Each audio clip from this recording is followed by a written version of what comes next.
Good morning everyone. Hello mga ka-subscriber, mga reels.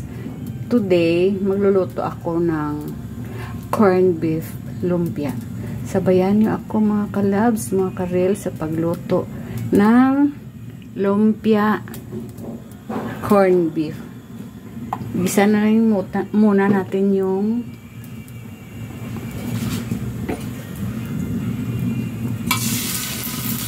onion. Ang ginamit ko yung panggisa ay white onion.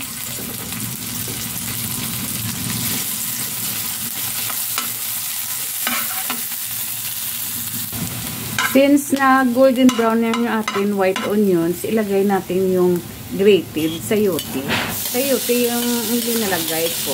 Ito lang ang ilagay ko sa lumpia ko. Corned beef lumpia. Ito lang, isa lang. Nag-grate na ito. One slice lang ito ang binili ko. At hintayin na lang natin na luto yung ating mga sayote. Since naluto na yung sayote natin, ilagay natin yung corned beef.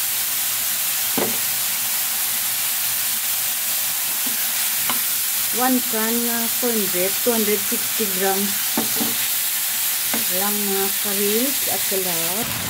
Lagyan natin ng seasoning. Magic sarap lang ito at kunti lang mga kalabs, mga ka-reels. Kasi yung corned beef ay kuha na ito luto na. At hintayin na lang natin itong mag-subside yung corned beef. Since na-subside na yung sabaw ng corned beef, ilagay natin set aside natin, ilagay natin sa lalagyan para makastart tayo sa pagputos ng lumpia mga kalabs. Hintay na lang muna. Hello mga ka-reels, natapos ko na balot yung lumpia at siyam na pieces lang yung nabalot ko kasi pinagkasiya ko yung apa at pinalaki ko lang yung ibang pagbalot sa corned beef kasi pinakasiya ko na lang. Ngayon mag-start na tayo sa fry.